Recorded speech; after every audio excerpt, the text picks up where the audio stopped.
Quando cheguei em casa naquela quinta-feira de outubro, às 6h15 da tarde, sabia que algo estava errado. Não era intuição. Era conhecimento acumulado de pequenos sinais que eu havia ignorado por semanas. A luz da varanda estava acesa, coisa que nunca acontecia nesse horário. Helena sempre dizia que era desperdício acender luz antes das 7. Era uma regra que mantive religiosamente, mesmo 3 anos após sua morte. Minha chave girou na fechadura como sempre, mas o barulho ecoou diferente no corredor. Era como se a casa inteira estivesse segurando a respiração, esperando por algo que eu ainda não sabia o que era. O cheiro também estava estranho. Não era o cheiro familiar de café frio e sabonete que impregnava minha casa. Era um perfume enjoativo que reconheci como sendo de Célia, minha cunhada. 2 malas grandes estavam no meio da sala. Minhas 2 malas grandes. Aquelas Samsonite azul marinho que Helena e eu usávamos nas viagens para o Guarujá todo verão durante 15 anos. Elas estavam abertas, revelando minhas roupas dobradas com o capricho que só uma mulher tem. Helena costumava dobrar minhas camisas exatamente daquele jeito, com uma dobra extra na manga para não amarrotar. Célia, minha cunhada, estava sentada no sofá que eu mesmo havia comprado na Casas Bahia há 15 anos. Era um sofá marrom de 3 lugares que Helena havia escolhido, porque combina com tudo e não mostra sujeira. Célia não olhava para mim. Seus olhos estavam fixos na televisão desligada, como se estivesse assistindo a um programa invisível. Ela estava diferente. Nos últimos meses, sempre que vinha em casa, Célia tinha aquela postura meio curvada de quem pediu emprestado. Hoje, ela estava ereta, com os ombros para trás, ocupando o espaço como se fosse dono dele.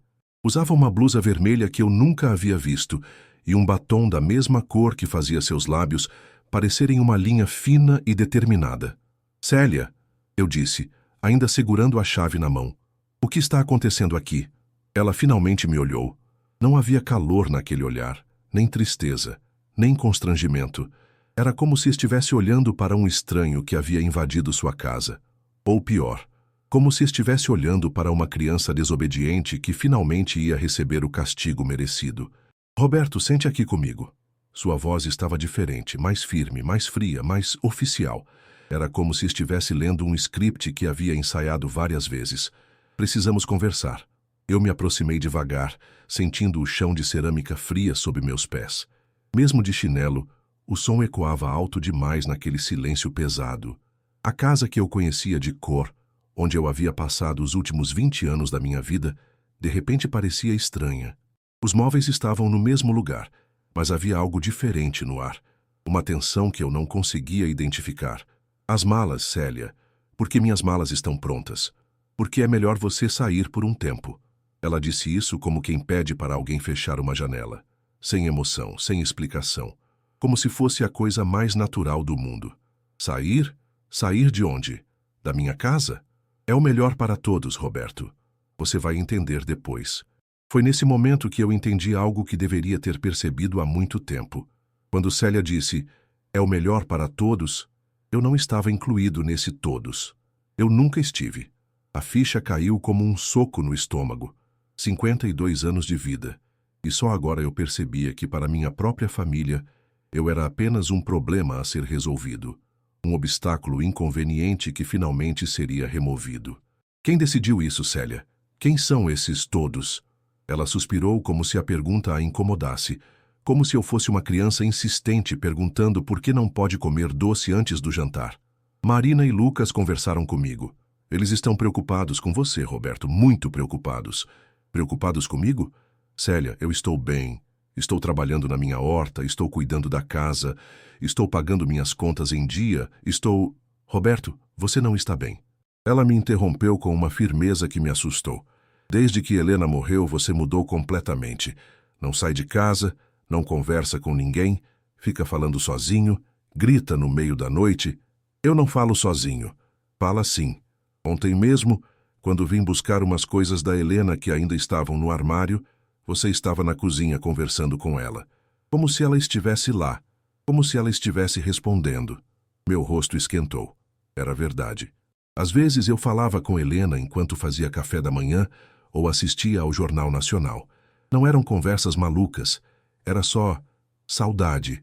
Era o jeito que eu encontrei de lidar com a ausência dela. O que você acha desse tempo, amor? Eu perguntava, olhando para a cadeira onde ela costumava sentar. Esse apresentador é meio chato, né? Eram comentários normais, coisas que qualquer casal fala assistindo televisão juntos. Isso é normal, Célia. Qualquer psicólogo vai te dizer que é normal. As pessoas que perderam entes queridos fazem isso. É parte do luto. Roberto, o luto normal dura alguns meses, não 3 anos, e os vizinhos estão comentando. Que vizinhos? Dona Lourdes disse que você grita no meio da noite, que às vezes ela ouve você chamando pelo nome da Helena, como se ela fosse aparecer. Eu tenho pesadelos. Cristo Santo, minha esposa morreu de câncer nos meus braços. Pesadelos são normais. Todo viúvo tem pesadelos. Mas Célia já havia levantado do sofá. Ela pegou uma das malas, a mais pesada, e começou a arrastar em direção à porta, com uma determinação que me gelou por dentro. Suas roupas estão aí. Marina separou o essencial. Roupas íntimas, remédios, algumas camisas sociais caso você precise sair para alguma coisa importante. O resto fica aqui por enquanto. Por enquanto? Célia, esta é minha casa. Eu paguei cada prestação durante 20 anos. Helena e eu escolhemos cada móvel, cada cor de tinta, cada torneira. Plantamos juntos as roseiras do quintal. Esta mesa da sala a gente comprou no nosso 2º ano de casados, parcelada em 10 vezes no cartão, e vai continuar sendo sua casa, Roberto. Só precisa sair um tempo para se tratar, para colocar a cabeça no lugar. Me tratar do quê? Ela parou na porta, ainda segurando a mala. Quando olhou para mim pela última vez, vi algo em seus olhos que me gelou por dentro. Era pena. Pena misturada com impaciência. Como se ela estivesse fazendo um favor enorme para mim e eu fosse ingrato demais para perceber. De ser uma pessoa difícil de conviver, Roberto. De assustar os vizinhos. De viver no passado. De não aceitar que Helena morreu e que você precisa seguir em frente. A porta bateu. O barulho ecoou pela casa vazia, misturando com o zumbido do refrigerador na cozinha e o tic-tac do relógio de parede que Helena havia ganhado da mãe dela no nosso casamento. Fiquei ali parado, no meio da minha própria sala, me sentindo como um intruso, como alguém que havia invadido uma casa e agora estava sendo expulso pelos verdadeiros donos. A 2ª mala estava aberta aos meus pés. Vi minha escova de dentes, meu desodorante, 3 frascos dos meus remédios para pressão. Marina havia empacotado minha vida como se estivesse organizando uma mudança. Como se eu fosse embora para sempre, e ela quisesse ter certeza de que eu não esqueceria nada importante. Peguei meu celular e liguei para Marina, direto para o correio de voz. A mensagem automática. Oi, é a Marina? Não posso atender agora, mas deixa um recado que eu retorno assim que possível. Sua voz soava alegre na gravação. Era a voz da minha filha de sempre. A voz da menina que eu levava na escola todos os dias, que me acordava no domingo para fazer panqueca, que chorava no meu colo quando brigava com as amigas. Liguei para Lucas. A mesma coisa. E aí, galera? Deixa seu recado aí que depois eu vejo se retorno. Uma piada que ele achava engraçada, mas que sempre me irritava um pouco. Era como se ele não levasse nada a sério, nem mesmo o próprio correio de voz. Era como se tivessem combinado de não atender. E provavelmente haviam combinado mesmo. Provavelmente estavam juntos em algum lugar, esperando Célia ligar para confirmar que a missão havia sido cumprida. Pronto, ela diria. O seu pai já saiu. As malas estão com ele. Agora vocês podem colocar o resto do plano em ação. Que resto do plano? Que plano? Carreguei a 2ª mala até meu carro. Um Corsa branco 2018 que Helena havia escolhido porque é econômico, não dá problema e tem porta-malas grande para as compras do mês. Enquanto colocava a bagagem no porta-malas, senti que estava sendo observado. Dona Lourdes estava na janela do lado, meio escondida atrás da cortina de renda. Quando nossos olhos se encontraram, ela não acenou como fazia há 15 anos. Não sorriu. Apenas fechou rapidamente a cortina, como se tivesse sido pega fazendo alguma coisa errada. Até minha vizinha de 15 anos estava agindo estranho. Dona Lourdes, que me pedia para regar suas plantas quando viajava, que sempre elogiava as roseiras que Helena plantou, que me trouxe uma lasanha, quando Helena estava internada no hospital. Agora, ela me olhava com desconfiança. O que Célia havia dito para ela? Que história havia inventado? Dirigi até o Hotel São Paulo, no centro de Campinas. Era um lugar simples, mas limpo. O tipo de lugar onde executores de obras ficavam durante a semana e vendedores viajantes passavam a noite. R$ 45 a diária. Café da manhã incluído, televisão a cabo, ar-condicionado que funcionava mais ou menos. O recepcionista era um rapaz novo, uns 25 anos, com cara de sono e uma camiseta do Corinthians desbotada. Ele mal olhou para mim quando fez o check-in. Para ele, eu era apenas mais um hóspede temporário. Mais um homem de meia idade com 2 malas e cara de quem não sabia bem o que estava fazendo ali. Quantas diárias, seu? Não sei ainda. Ele me olhou com estranheza, mas não perguntou mais nada. Deve estar acostumado com pessoas confusas, pessoas que chegam sem plano, pessoas que estão passando por situações complicadas. O quarto era pequeno e cheirava a desinfetante com um fundo de cigarro antigo. Havia uma cama de solteiro com lençol de bolinha azul, uma televisão de 20 polegadas parafusada na parede e um armário de compensado que rangeu quando abri. Coloquei minhas roupas lá dentro, tentando não pensar no meu closet em casa, com o espaço que havia sido da Helena ainda vazio, esperando por ela. Suas roupas continuavam lá, no lado direito do guarda-roupa. Eu não conseguia me desfazer delas. Às vezes, quando a saudade apertava muito, eu abria a porta só para sentir o perfume dela, que ainda impregnava os tecidos. Sentei na cama e tentei ligar para Marina de novo. Desta vez, ela atendeu no 5º toque. Alô, pai. Sua voz estava diferente, mais formal. Como se estivesse falando com um cliente no escritório de advocacia onde trabalhava, não com o próprio pai. Marina, filha, o que está acontecendo? Célia veio em casa e me disse que tenho que sair. Minhas malas estavam prontas. O que significa isso? Pai, a gente conversou sobre isso várias vezes. Você precisa de ajuda. Que tipo de ajuda? Marina, eu estou bem. Estou cuidando da casa, estou fazendo minhas coisas, estou... Não está não, pai. Você não vê, mas não está. A tia Célia contou que encontrou você conversando com a mamãe na cozinha, como se ela estivesse lá, como se ela fosse responder. A voz dela estava ficando mais impaciente. Era como se estivesse explicando algo óbvio para uma criança teimosa. Marina, isso é normal.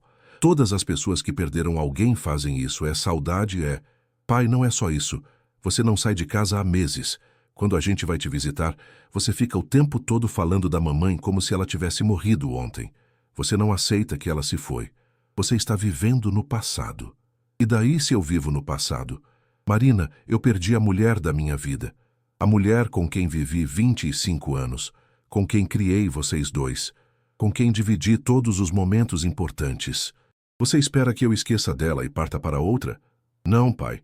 Mas espero que você viva sua vida, que saia de casa, que converse com outras pessoas, que não passe o dia inteiro no quarto da mamãe mexendo nas coisas dela. Ela sabia que eu passava tempo no nosso quarto. Sabia que às vezes eu me deitava na cama ainda com o perfume da Helena e fechava os olhos imaginando que ela estava ali do meu lado. Como ela sabia disso? Marina não vinha em casa há semanas. Como ela sabia dos meus hábitos? Marina, eu sou seu pai. Vocês não podem simplesmente me expulsar de casa. Eu não fiz nada de errado. Ninguém te expulsou, pai. É só temporário. Até você se acostumar com a ideia de procurar ajuda profissional. Que ajuda profissional?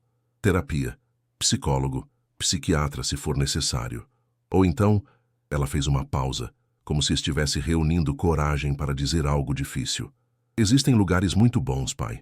Lugares onde você pode conviver com pessoas da sua idade, fazer atividades, ter acompanhamento médico. Você está falando de casa de repouso? O silêncio do outro lado da linha durou uns 10 segundos. Quando ela voltou a falar, a voz estava mais baixa, mais cautelosa. É uma possibilidade. Se você não quiser fazer terapia, se não quiser se ajudar... Marina, eu tenho 52 anos. 52. Sou um homem saudável, aposentado por tempo de serviço, dono da própria casa. Por que diabos vocês acham que eu preciso ir para a casa de repouso? Pai, a gente só quer seu bem. A gente te ama e quer ver você feliz.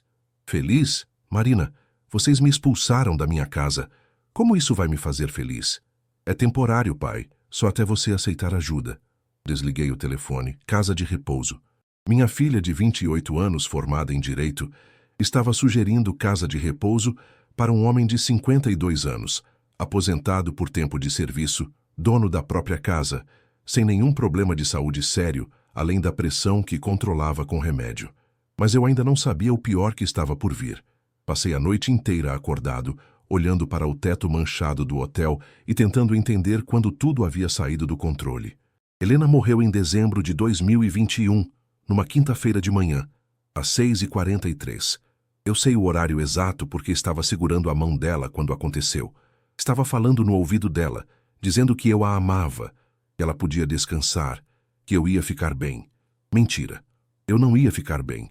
Não fiquei bem por muito tempo. Os primeiros meses depois do funeral foram realmente difíceis. Eu chorava no café da manhã lembrando de como Helena gostava do pão francês torradinho com manteiga. Chorava no banho, lembrando de como ela cantarolava enquanto se arrumava. Chorava vendo televisão, lembrando de como ela comentava tudo o que passava na tela. Perdi uns 10 quilos porque não conseguia comer direito. A comida não tinha gosto. Nada tinha gosto. O mundo havia perdido a cor quando Helena partiu. Marina e Lucas vinham em casa toda semana no começo. Traziam comida pronta, ajudavam com a limpeza, me forçavam a tomar banho e trocar de roupa. Eram carinhosos, pacientes. Entendiam que eu estava sofrendo. É normal, pai, Marina dizia. Demora um tempo para a gente se acostumar. A mamãe não ia querer ver você assim, Lucas falava. Ela ia querer que você cuidasse da sua saúde. E aos poucos eu melhorei. Voltei a comer normalmente. Voltei a cuidar da casa. Voltei a assistir televisão, a ler jornal, a regar as plantas. Comecei a cozinhar para mim mesmo, a lavar minhas roupas, a fazer as coisas que Helena fazia. Não voltei a namorar. Não voltei a sair para bares ou festas. Não voltei a viajar. Mas voltei a viver uma vida normal, dentro das minhas possibilidades. Então por que meus filhos achavam que eu precisava de ajuda profissional? Quando é que eles começaram a achar que eu estava vivendo no passado? Na sexta-feira de manhã, resolvi voltar em casa para buscar algumas coisas que Célia havia esquecido. Principalmente meus documentos importantes, que estavam no cofre do quarto. Minha certidão de nascimento, meu título de eleitor, a escritura da casa. Coisas que eu podia precisar. Usei minha chave normalmente. Afinal, ainda era minha casa. Ninguém havia mudado a fechadura. Ninguém havia me proibido legalmente de entrar. Mas quando entrei, ouvi vozes na cozinha. Vozes conhecidas. Era Lucas falando com alguém no telefone. Sim, ele saiu ontem. Foi mais fácil do que imaginamos. Não, ele não fez escândalo. A Célia conseguiu convencer. Agora é só esperar uns dias e partir para o próximo passo. Fiquei parado no corredor, tentando ouvir melhor. Lucas continuou.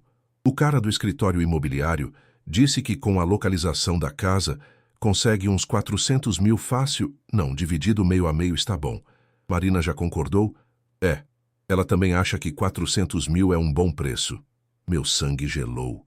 Eles estavam falando em vender minha casa. Minha casa. A casa que eu comprei, que eu paguei, que eu reformei com minhas próprias mãos. A casa onde Helena e eu vivemos os melhores anos da nossa vida. O problema vai ser convencer ele a assinar os papéis. Por isso que a Marina falou em casa de repouso. Se conseguirmos comprovar que ele não está em condições mentais, fica mais fácil para a gente assumir a procuração. O advogado explicou tudo. Com laudo psiquiátrico dizendo que ele não tem discernimento, a gente consegue vender sem ele concordar. Procuração. Casa de repouso. Venda da casa. Lucas estava planejando me internar para ficar com meu patrimônio. Meu próprio filho. Não vai demorar muito. O psiquiatra que a Marina conhece disse que pode dar o laudo sem problemas. É só a gente levar ele lá, dizer que ele está agressivo, que não reconhece a realidade. Aí é só questão de papelada. Laudo falso. Eles iam pagar um psiquiatra para atestar que eu estava louco. E se der problema? Se ele resistir? Cara, ele tem 52 anos e há 3 anos não faz exercício. Eu e a Marina conseguimos segurar ele numa boa. Além disso, a Célia já espalhou para os vizinhos que ele está esquisito. Se ele tentar reclamar, ninguém vai acreditar. Eles planejavam me segurar à força se fosse necessário. Perfeito. Então é isso. Domingo a gente vai lá no hotel buscar ele. Diz que é para conversar, que a família está preocupada. Aí leva direto para o hospital. Segunda-feira de manhã já dá entrada nos papéis de venda. Domingo. Eles iam me buscar no domingo para me internar à força. Valeu, cara. Depois que vender a casa, a gente pode fazer aquela viagem para o exterior que você falou. Com 200 mil no bolso, dá para curtir bastante. Lucas desligou o telefone. Saí de casa em silêncio, sem buscar nada. Voltei para o hotel com o coração batendo tão forte que pensei que fosse ter um infarto ali mesmo, dirigindo pela Avenida João Jorge. Trancei a porta do quarto e me sentei na cama, tentando processar o que havia acabado de ouvir. Não era preocupação com minha saúde mental, era ganância pura. Eles queriam minha casa e estavam dispostos a me internar para conseguir. Estavam dispostos a me segurar à força, a pagar laudo falso, a mentir para os vizinhos. Era um plano elaborado, pensado nos mínimos detalhes, e eu havia caído como um pato. Foi então que eu encontrei no meu celular algo que mudou completamente o rumo da história.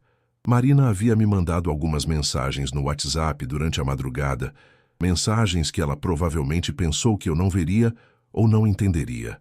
Ou talvez ela estivesse bêbada e mandou por engano. Ou talvez ela quisesse que eu visse, para me convencer de que não tinha como resistir.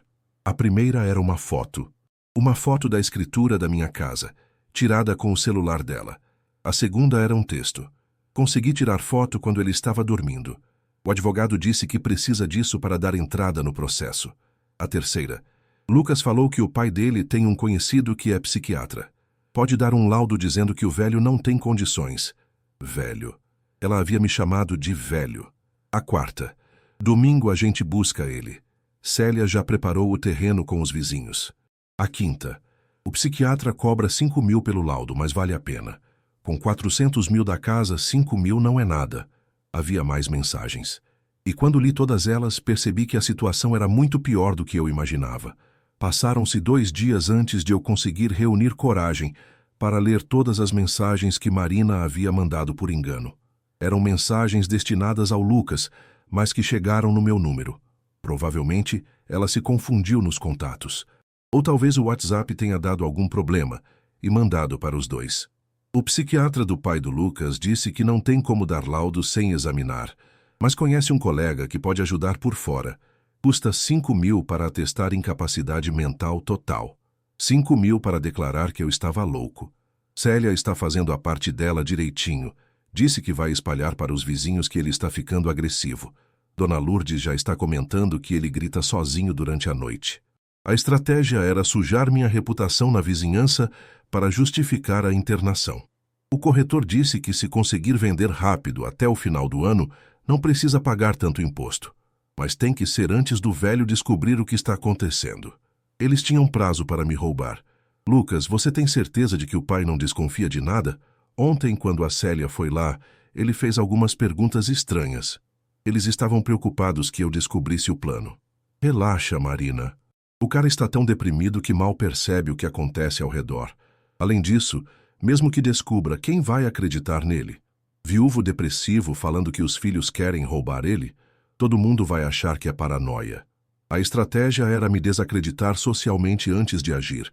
Fiquei 3 horas sentado naquela cama de hotel, lendo e relendo as mensagens. Minha filha que eu criei desde bebê, que eu levava no colo quando ela chorava de cólica, que eu ensinei a andar de bicicleta, que paguei faculdade particular durante 5 anos, que ajudei a comprar o primeiro carro, estava me chamando de velho e planejando me roubar. Mas havia mais mensagens. E a conversa continuava. Marina, você não acha que estamos exagerando? Internar o pai só para vender a casa? Lucas, pensa bem. Ele tem 52 anos. Pode viver mais 30. 30 anos pagando as contas daquela casa. 30 anos gastando dinheiro que podia estar rendendo para a gente. Além disso, ele não aproveita nada. Fica trancado lá dentro, falando sozinho, vivendo no passado. E se ele melhorar? Se ele voltar ao normal? Lucas, faz 3 anos que a mamãe morreu. Se ele fosse melhorar, já tinha melhorado. E convenhamos, mesmo quando a mamãe era viva, ele já era meio esquisito. Lembra quando a gente era pequeno? Ele sempre foi muito certinho, muito controlador. Eles estavam reescrevendo minha história, transformando características normais em defeitos. É verdade.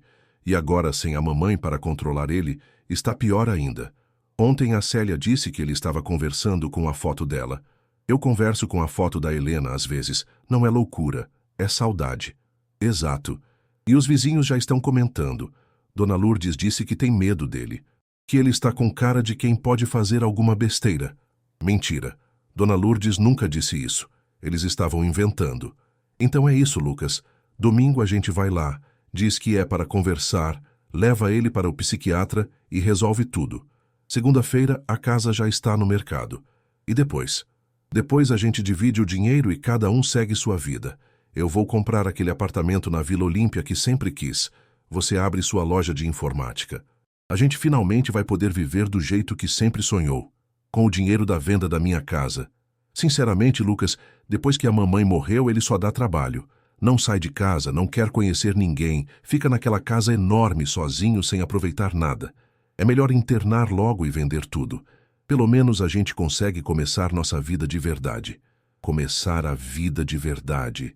Como se os 28 anos que ela havia vivido, com tudo que Helena e eu fizemos por ela, não tivessem sido vida de verdade. É isso aí. E honestamente, Marina, acho que no fundo ele vai até agradecer. Casa de repouso é melhor para a gente da idade dele. Tem atividades, tem outras pessoas, tem acompanhamento médico. É melhor que ficar sozinho naquela casa falando com fantasma. Fantasma. Eles chamavam Helena de fantasma. Naquele momento, olhando para a tela do celular, eu entendi uma coisa que deveria ter entendido há muito tempo. Para meus filhos, eu não era o pai que trabalhou 40 anos para dar estudo e conforto para eles. Eu não era o homem que passou noites acordado quando eles estavam doentes. Eu não era quem pagou plano de saúde, escola particular, curso de inglês, faculdade, carteira de motorista. Para eles, eu era apenas um obstáculo entre eles e o dinheiro que achavam que mereciam. E Helena, a mulher que se desdobrou para criar eles, que abriu mão da própria carreira para cuidar da família, que fez doce para vender quando o dinheiro estava apertado, que costurava até de madrugada para economizar com roupa, Helena era apenas um fantasma que me impedia de viver minha vida. Liguei para um advogado, Dr. Marcos, um conhecido do tempo que eu trabalhava na contabilidade da prefeitura. Expliquei a situação toda, desde a expulsão de casa até as mensagens que descobri. Ele ficou em silêncio por uns segundos antes de falar. Roberto, isso é muito grave. Estamos falando de tentativa de estelionato, cárcere privado, falsidade ideológica. Se eles conseguirem te internar baseado em laudos falsos, pode ser muito complicado provar sua sanidade depois. Você precisa agir rápido. O que posso fazer, doutor? Primeiro, vamos documentar essas mensagens de forma legal. Segundo, você precisa de um contralaudo psiquiátrico que ateste sua sanidade. Terceiro, precisamos de testemunhas que comprovem que você está mentalmente bem. E quarto, vamos à Polícia Civil registrar um boletim de ocorrência. Testemunhas? Doutor, eu meio que me isolei depois que Helena morreu. Não tenho muitos amigos próximos. Então vamos começar a construir isso agora. Você vai voltar à vida social, Roberto. Vai sair de casa, conversar com vizinhos, fazer atividades, vai frequentar lugares públicos, conversar com comerciantes. Qualquer juiz vai ver que uma pessoa com problemas mentais sérios não consegue fazer essas coisas de forma coerente. Mas, doutor, e se eles me pegarem domingo? E se conseguirem me internar antes de eu provar minha sanidade? Por isso que vamos agir hoje mesmo. Hoje você vai ao psiquiatra. Hoje você volta a circular no bairro. Hoje registramos o boletim de ocorrência. E amanhã, sábado, pedimos uma medida protetiva para impedir que eles se aproximem de você. Passei os próximos dias colocando o plano em ação. Voltei a frequentar a padaria do seu Miguel, onde comprava pão há 15 anos. Comecei a conversar com ele sobre futebol, sobre política, sobre a alta do preço dos alimentos. Seu Miguel me tratou exatamente como sempre tratou, com simpatia e respeito. Ô Roberto, você estava sumido, hein? Depois que Dona Helena morreu, pensei que você tinha mudado de bairro. Não, seu Miguel. Só estava meio isolado mesmo. Você sabe como é, né? Perder a esposa não é fácil. Claro, rapaz, entendo perfeitamente. Quando perdi minha primeira mulher, também fiquei uns meses meio largado. Mas a vida tem que continuar, né? Dona Helena não ia querer você triste para sempre. É verdade. Por isso estou tentando voltar ao normal. Ainda bem. E como está a pressão? Está tomando os remédios direitinho? Estou sim. Todo dia, no mesmo horário. Ótimo. Cuidar da saúde é fundamental. Seu Miguel me lembrava dos remédios todo dia quando eu comprava pão. Era uma pessoa que se importava com o meu bem-estar. Voltei ao barbeiro onde cortava cabelo há 10 anos. Seu João, um senhor de 60 anos, me recebeu como se eu tivesse saído na semana anterior. Roberto, que saudade, cara. Pensei que você tinha encontrado outro barbeiro. Imagina, seu João. Você corta meu cabelo melhor que qualquer um. Só estava meio largado mesmo. Entendo. Depois que Dona Helena partiu, você ficou meio sumido, mas está com boa aparência. Emagreceu um pouco, mas está bem. Enquanto cortava meu cabelo, seu João conversou sobre os filhos dele, sobre o neto que havia nascido, sobre as mudanças no bairro. Era uma conversa normal, fluida, de uma pessoa mentalmente sã com outra pessoa mentalmente sã. Voltei ao mercado onde fazia compras há 20 anos. A dona da farmácia onde comprava meus remédios. A mulher da banca de jornal onde comprava revista. Todas as pessoas me trataram normalmente, com carinho inclusive. Várias perguntaram pela minha saúde, lembraram da Helena com carinho, demonstraram preocupação genuína.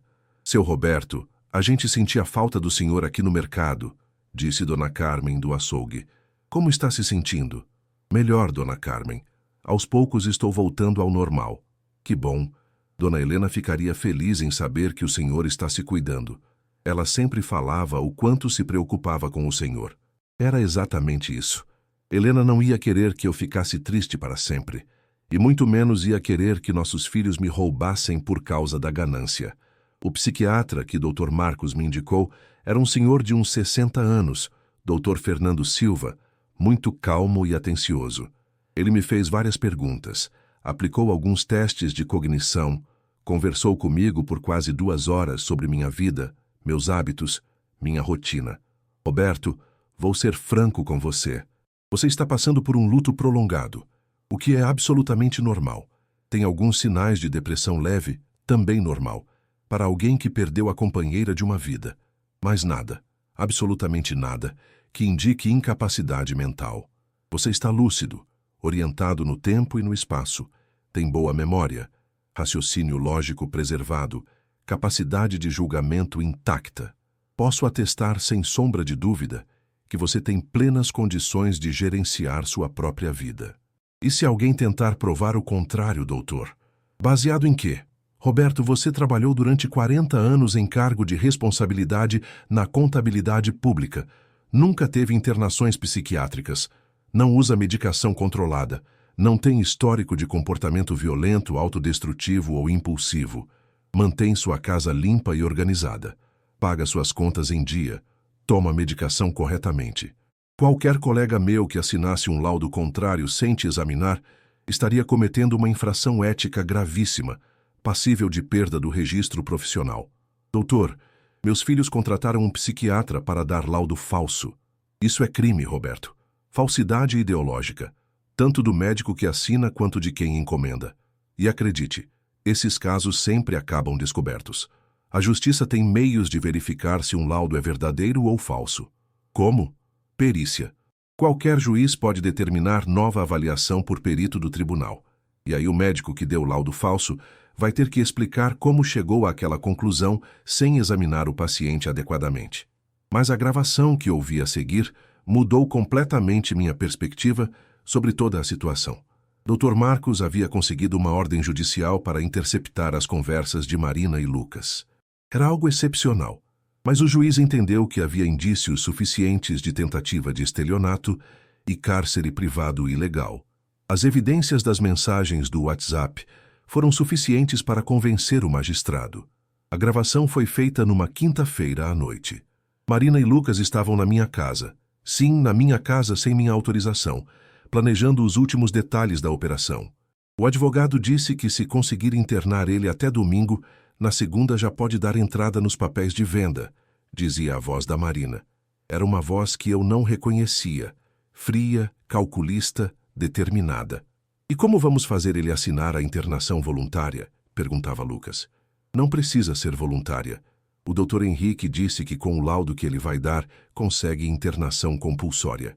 Aí é só levar ele para lá e pronto. Os seguranças do hospital fazem o resto. E se ele resistir? Se ele gritar? Se ele fizer escândalo? Lucas, ele tem 52 anos e há 3 anos não faz exercício. Está magro, meio fraco. Nós dois conseguimos segurar ele numa boa. E se precisar, a Célia ajuda. Eles estavam falando em me segurar à força, como se eu fosse um criminoso ou um louco perigoso. Célia topou mesmo? Topou. Na verdade, foi ela quem deu a ideia. Disse que não aguenta mais ver ele desperdiçando a casa que a Helena tanto amou. Que a Helena ficaria triste em saber que a casa está se deteriorando por causa da preguiça dele. A casa estava se deteriorando. Era mentira. Eu cuidava da casa. Limpava, organizava, fazia pequenos reparos. A casa estava em perfeito estado de conservação. E ela já espalhou para os vizinhos que ele está agressivo? Já. Ontem contou para Dona Lourdes que ele ameaçou ela com uma faca de cozinha. Disse que ele gritou, que ela ficou com medo, que não quer mais voltar lá sozinha. Ele ameaçou mesmo? Claro que não, Lucas. Mas agora é a palavra dela contra a dele. E quem você acha que os vizinhos vão acreditar? Na viúva coitadinha da Helena, que sempre foi querida por todos, ou no velho esquisito que fala sozinho e grita de madrugada? Meu estômago embrulhou. Célia estava inventando que eu havia ameaçado ela com uma faca. Era mentira completa, absurda, mas ela sabia que as pessoas iam acreditar. Afinal, eu estava isolado há meses, enquanto ela circulava pelo bairro, conversava com as vizinhas, mantinha as aparências de pessoa normal e sociável. Genial. E depois que internar? O advogado disse que em 30 dias consegue vender a casa. Como ele vai estar internado, não vai poder contestar. E quando sair, se sair, a gente já gastou o dinheiro. Vai fazer o quê? Processar os próprios filhos? Vai parecer paranoia de velho. Em que você vai gastar sua parte? Já decidi. Vou comprar aquele apartamento na Vila Olímpia que sempre quis. Loft de 1 quarto, 50 metros, todo moderno. E com o que sobrar, vou fazer aquela viagem para a Europa que sempre sonhei. Paris, Londres, Roma. E eu vou usar minha parte para abrir a loja de informática. Já até achei o ponto comercial. Na rua principal, movimento o dia inteiro. Lucas sempre havia sonhado em abrir uma loja de informática. Agora, ele ia realizar o sonho com o dinheiro da venda da minha casa. Da casa que eu comprei, que eu paguei, que eu reformei. E se ele processar a gente depois? Se ele descobrir que foi tudo planejado? Processar baseado em quê, Lucas? Vai dizer que os próprios filhos armaram contra ele? Todo mundo vai achar que é paranoia de velho internado. Além disso, qual advogado vai aceitar um caso desses? Homem internado em hospital psiquiátrico falando que os filhos conspiraram contra ele. Vai parecer delírio. É verdade. E convenhamos, a gente é os únicos herdeiros. Cedo ou tarde essa casa ia ser nossa mesmo. Só estamos antecipando o inevitável. Exatamente. É melhor vender agora que o mercado imobiliário está bom do que esperar ele morrer daqui a 20 ou 30 anos. Até lá, a casa pode estar deteriorada, o bairro pode ter desvalorizado. E além do mais, Marina, sinceramente, ele está atrapalhando nossa vida. Sempre que eu preciso de dinheiro, ele enrola para emprestar. Sempre que você quer levar namorado em casa, ele fica com cara feia. Ele não aproveita nada, não gasta nada, só fica guardando dinheiro. Pois é. E aquela mania de falar com a mamãe o tempo todo é constrangedor. Semana passada levei o Bruno lá, o cara ficou chocado. Disse que nunca viu nada igual. Bruno era o namorado da Marina. Um rapaz que eu conhecia há poucos meses e de quem não gostava muito. Não por preconceito, mas porque ele me tratava com uma superioridade irritante, como se eu fosse um velho ultrapassado. Então está decidido. Domingo de tarde a gente vai lá no hotel. Diz que quer conversar, leva ele no carro e vai direto para o hospital. E se ele desconfiar? Se ele não quiser ir? Marina, a gente vai dizer que é para tomar um café, para conversar sobre a situação. Ele está carente, está precisando de atenção, vai aceitar na hora. E no caminho? No caminho a gente desvia para o hospital. Quando ele perceber, já está na porta. Aí, é só entregar para o Dr. Henrique e acabou. E se ele tentar fugir do carro? Lucas, você já viu ele correr? O máximo que ele consegue fazer é uma caminhada até a padaria. A gente segura ele fácil. Desliguei o gravador. Dr. Marcos estava ao meu lado, no escritório dele, com uma expressão de nojo no rosto. Roberto, isso é criminoso. Eles estão planejando cárcere privado, estelionato, falsidade ideológica. associação criminosa. É cadeia, prisão mesmo. Eu só quero minha casa de volta, doutor. Só quero que me deixem em paz. Você vai ter sua casa de volta. E eles vão responder criminalmente por isso. Não há outra alternativa. Mas eu ainda não tinha certeza se queria que meus filhos fossem presos. Por mais que tivessem me traído, eram meus filhos. Filhos que Helena e eu criamos com amor, que educamos, que demos tudo de melhor.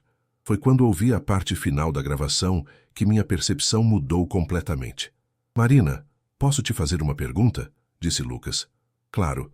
Você não sente culpa nenhuma, nem um pouquinho? Culpa de quê? Ele é nosso pai, Marina. Trabalhou a vida inteira para dar tudo para a gente. Pagou nossa escola, nossa faculdade, nosso primeiro carro. Nunca deixou faltar nada. E daí, Lucas? A gente não pediu para nascer. Ele tinha a obrigação de cuidar da gente. Era a obrigação dele, não favor. Mas mesmo assim, ele sempre foi um bom pai. Bom pai? Lucas, você lembra da nossa infância? Ele sempre foi muito controlador, muito certinho. Nunca deixava a gente fazer nada, sempre cobrando nota na escola, sempre falando para economizar dinheiro. Mas, Marina, isso é ser responsável. Ele estava educando a gente. Educando ou controlando? Lembra quando eu quis fazer intercâmbio? Ele disse que era gasto desnecessário. Quando você quis comprar aquela moto, ele enrolou por meses até desistir. Ele sempre foi assim, segurando a gente. Ele fez isso porque se preocupava com nossa segurança. Lucas, escuta o que eu vou te falar. Desde que nossa mãe morreu, ele só serve para atrapalhar. Quando eu levo o namorado lá em casa, ele fica com cara feia, faz perguntinhas indiretas, deixa o clima chato. Quando você precisa de dinheiro emprestado, ele sempre arruma desculpa. Sempre fala que está sem. A casa está caindo aos pedaços porque ele não quer gastar com reforma. É melhor internar logo e acabar com essa situação. A casa não estava caindo aos pedaços. Era mentira para justificar o injustificável. Você tem razão. E convenhamos, Lucas, ele não tem amigos, não tem namorada, não tem hobby. Que vida é essa? No fundo, a gente está fazendo um favor para ele. Casa de repouso é melhor. Tem atividade, tem gente da idade dele, tem acompanhamento médico. É verdade. É melhor para todos. É melhor para todos mesmo. E principalmente para ele.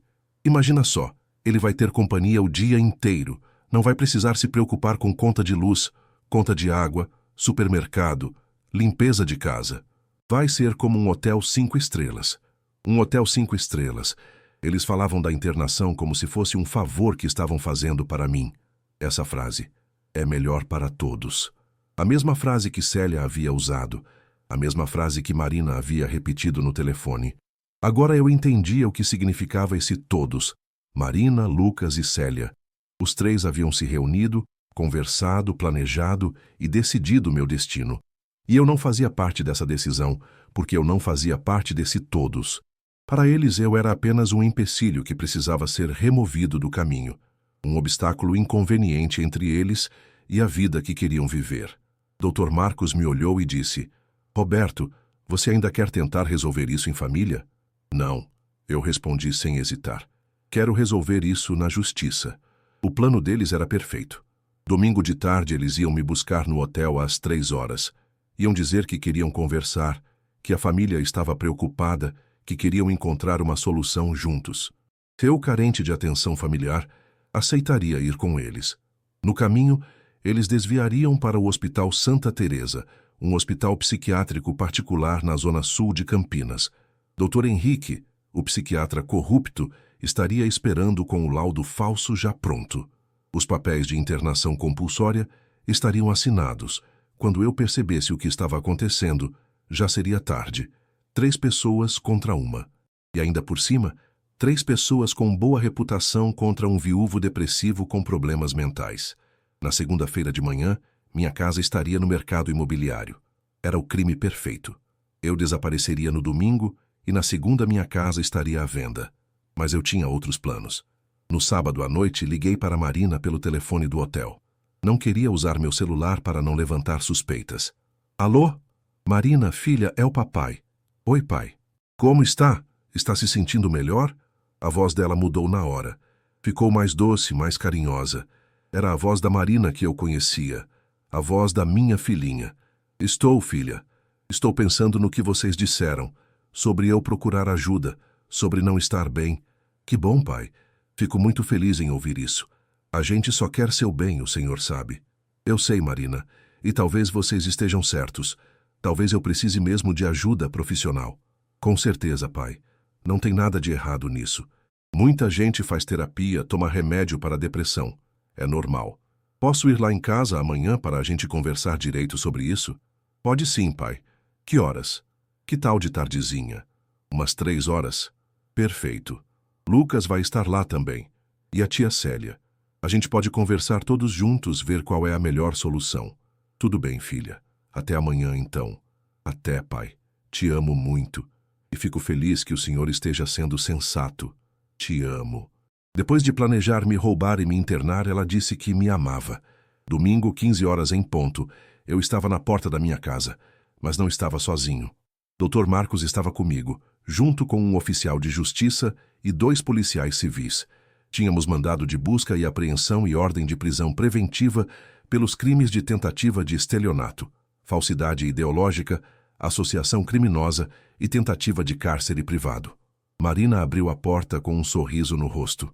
Estava arrumada, maquiada, usando um vestido azul que eu havia comprado para ela no ano anterior. Quando viu as pessoas que estavam comigo, o sorriso sumiu e deu lugar a uma expressão de pânico. Pai, o que está acontecendo? Quem são essas pessoas? Marina Santos Ferreira, disse um dos policiais. Você está presa pelos crimes de tentativa de estelionato, falsidade ideológica, associação criminosa e tentativa de cárcere privado. Como assim? Pai, o que o senhor fez? Lucas apareceu correndo da cozinha, ainda segurando uma xícara de café na mão. Quando viu a polícia, tentou correr pela porta dos fundos, mas havia outro policial esperando lá. Lucas Santos Ferreira, disse o segundo policial. Você também está preso pelos mesmos crimes. Célia estava sentada na minha mesa de jantar, com vários papéis espalhados na frente dela. Documentos, laudos médicos, procurações. Todo o material necessário para me roubar legalmente. Quando viu a polícia, ela nem tentou fugir. Apenas se levantou devagar, como se já estivesse esperando por aquele momento. Célia Andrade Santos, disse o terceiro policial. Você está presa por associação criminosa, falsidade ideológica e denunciação caluniosa. Enquanto eles eram algemados, Marina olhou para mim com uma mistura de ódio e desespero no rosto. Você nos gravou, né? Seu filho da puta. Você gravou os próprios filhos. Eu não gravei ninguém, Marina. Vocês foram gravados por ordem judicial, a pedido do Ministério Público depois que apresentei as provas do que vocês estavam planejando. Pai, a gente pode conversar? A gente pode resolver isso em família, disse Lucas, já com as algemas nas mãos. Não precisava chamar a polícia. Em família? Eu perguntei olhando nos olhos dele.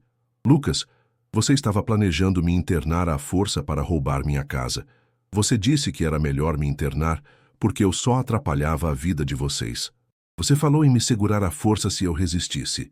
Isso é conversa de família. Pai, a gente não ia internar o senhor. Era só para o senhor se tratar. Era pelo seu bem.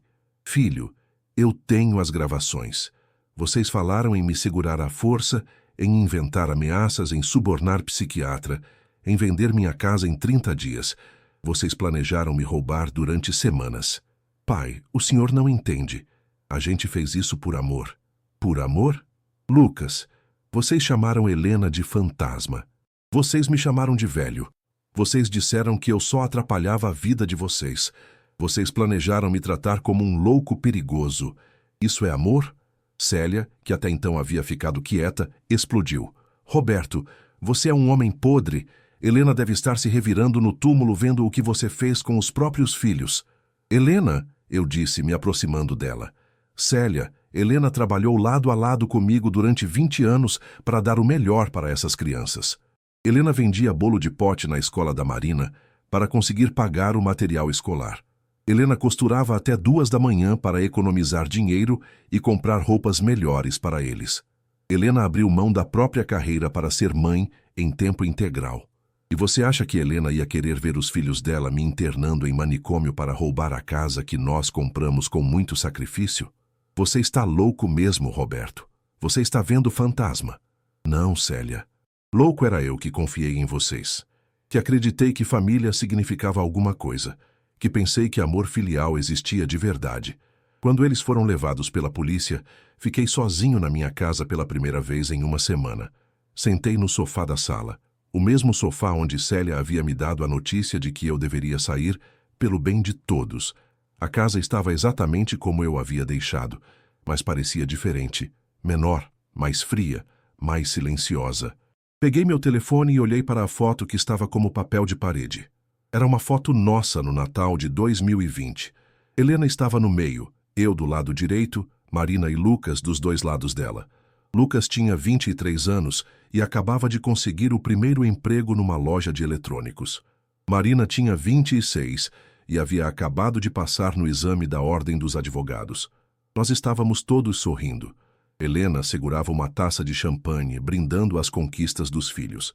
Eu estava com o braço ao redor dela, orgulhoso da família que havíamos construído.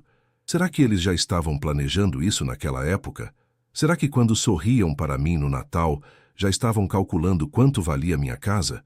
Será que quando me agradeciam pelos presentes, já estavam pensando em como se livrar de mim quando Helena não estivesse mais lá para me defender? Ou será que a ganância cresceu depois, devagar, quando eles perceberam que eu tinha uma casa valiosa, numa região que estava valorizando, e nenhuma perspectiva de me casar novamente ou ter outros filhos para dividir a herança? Nunca vou saber a resposta. O que eu sei é que durante 40 anos eu trabalhei acreditando que estava construindo algo para minha família. Durante 20 anos eu paguei prestação de casa, acreditando que estava dando segurança para meus filhos. Durante 3 anos desde que Helena morreu, eu me isolei do mundo pensando que pelo menos tinha a família ao meu lado. Estava errado em tudo. Minha família não existia mais desde o dia que Helena morreu. O que restou foram apenas 3 pessoas esperando a primeira oportunidade para me apunhalar pelas costas. No processo criminal, Marina pegou 2 anos em regime semiaberto por ser a mentora intelectual do esquema. Lucas pegou 1 ano e meio também em regime semiaberto. Célia pegou 8 meses por ser colaboradora e inventar as calúnias sobre mim. Todos vão cumprir a pena em liberdade, com trabalho comunitário, mas vão ter que pagar multa pesada e ressarcir todos os custos do processo. O juiz, Dr. Antônio Carlos Mendes, disse na sentença que foi um dos casos mais cruéis e chocantes que ele havia julgado em 20 anos de magistratura. Ver um pai sendo traído pelos próprios filhos por pura ganância é algo que mexe com nossos valores mais básicos de família e sociedade. O psiquiatra que eles haviam contratado, Dr. Henrique, perdeu o registro profissional e também foi condenado por falsidade ideológica. O hospital onde eles iam me internar cancelou o convênio com ele e abriu sindicância interna. Marina nunca mais falou comigo, nem tentou. Lucas me ligou uma vez, 3 meses depois da condenação, pedindo para conversar como homens. Disse que queria me explicar o lado dele da história, que eu havia entendido tudo errado. Pai, a gente não queria fazer mal para o Senhor. A gente queria ajudar. Lucas, eu disse, vocês planejaram me internar à força e vender minha casa sem meu consentimento. Como isso é ajuda? Pai, o senhor não estava bem. A gente viu que precisava de cuidados. E vocês acharam que internação psiquiátrica era o cuidado que eu precisava? A gente pensou que sim. E vender minha casa em 30 dias para dividir o dinheiro entre vocês também era cuidado? Silêncio. Lucas, vocês foram gravados planejando tudo. Vocês falaram em comprar apartamento, em abrir loja, em viajar para a Europa com o dinheiro da venda. Não tenta reescrever a história. Pai, a gente errou, eu admito. Mas o senhor também errou em chamar a polícia. A gente podia ter resolvido isso em família. Desliguei na cara dele. Célia me encontrou no supermercado semana passada. Ela me seguiu até o estacionamento e começou a gritar, dizendo que toda a família estava destruída por minha causa, que Helena ficaria decepcionada comigo, que eu era um pai desnaturado que colocou os próprios filhos na cadeia. Roberto, você destruiu essa família. Helena deve estar com vergonha do marido que ela teve. Eu olhei para ela e disse calmamente, Célia, Helena ficaria decepcionada em saber que a irmã dela tentou me roubar junto com nossos filhos. Helena ficaria enojada de saber que vocês chamaram ela de fantasma e me chamaram de velho atrapalhado. Helena jamais perdoaria vocês por tentarem me internar num hospício para ficar com nossa casa. Ela saiu correndo e não a vi mais. Hoje, 8 meses depois de tudo isso, moro sozinho na minha casa.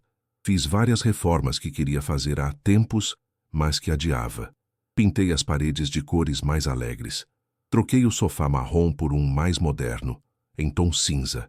Reformei completamente a cozinha, colocando armários novos e bancada de granito. Troquei o piso de alguns cômodos por um cerâmico mais bonito.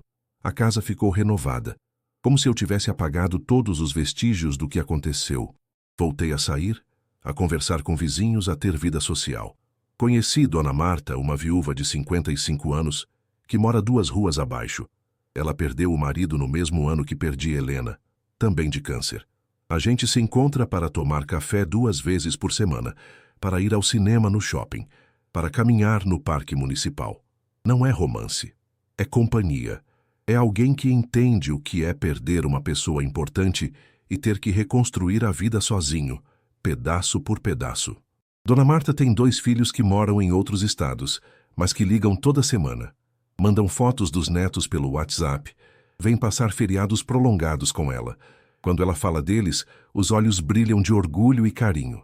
Meus filhos são minha vida, ela diz. Mesmo longe, a gente se fala todo dia. Eles se preocupam comigo, querem saber se estou bem, se preciso de alguma coisa. É assim que deveria ser, eu penso. Mas não falo. Às vezes, eu me pergunto se fui um pai ruim. Se fiz alguma coisa errada na educação que transformou meus filhos em pessoas capazes de tramar contra mim dessa forma. Conversando com o Dr. Fernando, o psiquiatra que me acompanha até hoje, ele me disse uma coisa que me marcou. Roberto, você pode ter cometido erros como pai. Todos os pais cometem. Nenhum pai é perfeito. Mas não existe erro de criação que justifique um filho tentar roubar e internar o próprio pai. Isso não é reflexo da sua educação. É reflexo do caráter deles. Caráter. Foi isso que sempre faltou para Marina e Lucas. Helena e eu demos estudo, demos conforto, demos amor, demos exemplo. Mas caráter é algo que a pessoa tem que desenvolver sozinha, através das escolhas que faz na vida. E meus filhos escolheram não desenvolver. Na semana passada, estava organizando algumas coisas no armário do quarto que havia sido de Helena quando encontrei uma carta que ela havia escrito para mim pouco antes de morrer. Era uma carta lacrada, com meu nome na frente, e embaixo estava escrito: para abrir apenas se sentir muito perdido. Ela havia escondido essa carta no meio dos papéis dos remédios, sabendo que um dia eu a encontraria. Meu amor, dizia a carta, escrita com a letra trêmula dos últimos dias. Se você está lendo isso, é porque está passando por uma fase muito difícil e precisa de orientação. Quero que saiba que você é um homem bom, que foi um marido maravilhoso e um pai dedicado. Cuidou de mim com carinho e paciência nos meus últimos meses e nunca me fez sentir como se fosse um fardo ou um peso na sua vida. Sei que deve estar sofrendo muito agora, se culpando por coisas que não são culpa sua, se perguntando se poderia ter feito algo diferente. Pare com isso. Você fez o melhor que podia com o que tinha. Quero que recomece sua vida. Não fique preso às memórias do passado. Construa novas memórias. Seja feliz de novo. Namore, se encontrar alguém especial. Viaje se tiver vontade. Faça as coisas que sempre quis fazer, mas adiou por nossa causa. Marina e Lucas são adultos agora. Eles têm que encontrar o próprio caminho, fazer as próprias escolhas, assumir as consequências dos próprios atos. Sua obrigação como pai terminou quando eles completaram 18 anos e se tornaram independentes. Agora, sua obrigação é consigo mesmo. Viva a vida que sempre quis viver. Faça as coisas que sempre quis fazer. Seja a pessoa que sempre quis ser. Não se culpe pelos erros que eles cometerem. Não se responsabilize pelas escolhas erradas que eles fizerem. Você plantou sementes boas. Se elas não germinaram, não é culpa do plantador. É da terra que rejeitou o cultivo. Eu vou estar sempre torcendo por você, onde quer que eu esteja. Com amor eterno, Helena. Chorei lendo essa carta. Não chorei de tristeza. Chorei de alívio. Chorei de gratidão. Helena me deu permissão para recomeçar, para viver para mim mesmo. para não me sentir culpado por colocar minha felicidade em primeiro lugar, para não me responsabilizar pelas escolhas erradas que nossos filhos fizeram. E foi isso que comecei a fazer. Vendi alguns móveis antigos que me traziam lembranças ruins. Comprei outros que me fazem bem. Reformei o jardim, plantei flores novas. Comprei uma televisão maior, um som melhor. Voltei a cozinhar pratos que gosto, não apenas comida de sobrevivência. Comecei a fazer caminhada no parque todos os dias às 7 da manhã. Conheci outras pessoas da minha idade que também estão recomeçando a vida. Seu João, que se aposentou ano passado e está aprendendo a tocar violão. Dona Rosa, que voltou a estudar aos 60 anos e está fazendo curso de informática. Seu Carlos, que perdeu a esposa no ano retrasado e começou a fazer teatro. Pessoas que, como eu, decidiram que ainda não é hora de desistir da vida. Que ainda têm sonhos a realizar, lugares para conhecer, coisas para aprender. No mês passado, recebi uma ligação de um número desconhecido. Era Marina. Pai, a gente pode conversar? Sobre o quê, Marina? Sobre tudo. Eu queria me desculpar pelo que aconteceu. Se desculpar por quê? Por tentar me roubar ou por tentar me internar? Pai, não foi bem assim. A gente só estava preocupado com o senhor. A gente achou que era a melhor coisa a fazer. Marina, eu tenho as gravações. Vocês falaram em vender minha casa, em dividir o dinheiro, em me internar à força, em me segurar se eu resistisse. Não tenta reescrever a história. Pai, a gente errou. Eu admito que a gente errou. Mas o senhor também errou em chamar a polícia. A gente podia ter resolvido isso em família. Em família? Marina, você me expulsou da minha própria casa, planejou me roubar, inventou que eu estava louco, pagou o médico para dar laudo falso. Como isso é conversa de família? Pai, eu sou sua filha. Não, eu disse, sentindo uma paz estranha. Você era minha filha. Filha é quem protege o pai quando ele está vulnerável, não quem tenta destruí-lo. Filha é quem cuida, não quem rouba. Pai, por favor. Marina, você disse nas gravações que eu só atrapalhava a vida de vocês, que era melhor me internar para vocês poderem viver de verdade. Então é isso que vou fazer. Vou sair da vida de vocês para sempre. Vocês vão poder viver como quiserem, sem o pai atrapalhado incomodando. E desliguei. Foi a conversa mais difícil da minha vida, mas também foi a mais libertadora, porque naquele momento eu entendi definitivamente que família não é quem divide o mesmo sangue. Família é quem está do seu lado quando você precisa, é quem te defende quando você está vulnerável, é quem te ama incondicionalmente, mesmo quando você está passando por uma fase difícil da vida. Marina e Lucas nunca foram minha família de verdade. Eles eram apenas pessoas que moravam na mesma casa que eu, levavam meu sobrenome e me custavam dinheiro. Minha família verdadeira hoje é Dona Marta, que me liga quando chove forte para saber se estou bem. É seu Miguel da padaria, que sempre me cumprimenta com carinho e pergunta pela minha saúde. É Dr. Fernando, que me atende como paciente, mas me trata como amigo. É Dona Rosa do grupo de caminhada, que divide comigo as frutas que colhe no quintal de casa. É seu João, que me ensina acordes de violão nas tardes de domingo. Essas pessoas se preocupam comigo porque querem, não porque têm obrigação legal ou sanguínea. Essas pessoas me fazem bem, não me fazem mal. Essas pessoas são minha família escolhida, construída na base do carinho e do respeito mútuo.